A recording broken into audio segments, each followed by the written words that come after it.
ایک دفعہ کا ذکر ہے کہ ایک دور دراز کی سلطنت میں ایزابیلا نام کی ایک خوبصورت شہزادی رہتی تھی۔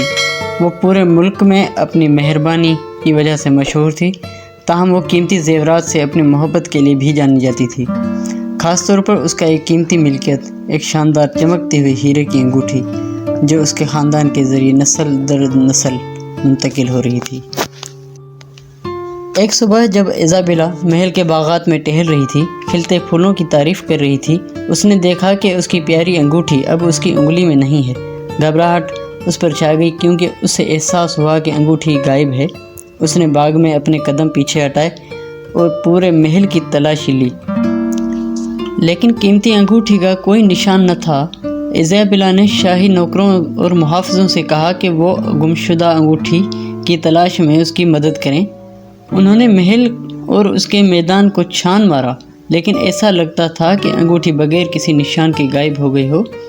شہزادی دل شکستہ ہوئی اور ڈرتی تھی کہ کہیں وہ اپنی پیاری وراثت کو دوبارہ کبھی نہ دیکھ سکے۔ انگوٹھی کے گم ہونے کی خبر پوری مملکت میں پھیل گئی اور دور دور سے لوگ ان کی مدد کے لیے آئے۔ انہوں نے اونچی اور اونچی تلاشی کی، یہاں تک کہ قریبی جنگل میں بھی جانے کی کوشش کی، لیکن انگوٹھی غائب رہی۔ جیسے جیسے دن ہفتوں میں بدلتے گئے، شہزادی اپنی قیمتی انگوٹھی کی تلاش کرنے سے قاصر ہو کر مزید مایوس ہوتی گئی۔ اس نے اپنی شامی کھڑکی کے پاس بیٹھی چاند کو دیکھتے اور اس کی واپسی کی خواہش میں گزاری، گویا انگوٹھی جیسے ہوا میں غائب ہو گئی ہو۔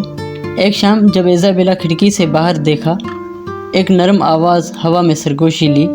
یہ ایک بوڑھی بھکاری عورت تھی جو محل کے قریب آوارہ گردی کر رہی تھی اور اس نے مٹی میں کچھ چمکتا ہوا دیکھا تھا۔ وہ شہزادی کی توجہ حاصل کرنے کی امید میں محل کے قریب پہنچی۔ مہربان شہزادی نے اپنی انگوٹھی تلاش کرنے کے لیے بے چین بھکاری عورت سے بات کرنے کا فیصلہ کیا۔ فقیر نے ایزابیلا کو کسی چمکدار چیز کی چمک کے بارے میں بتایا جو اس نے باغ میں گلاب کی جھاڑی کے قریب دیکھی تھی۔ ایزابیلا کا دل امید سے دوڑا اور وہ بھکاری کے ساتھ باغ کی طرف بھاگی۔ وہاں کھلتے ہوئے گلاب کی جھاڑی کے نیچے اس کی قیمتی ہیرے کی انگوٹھی گری پائی۔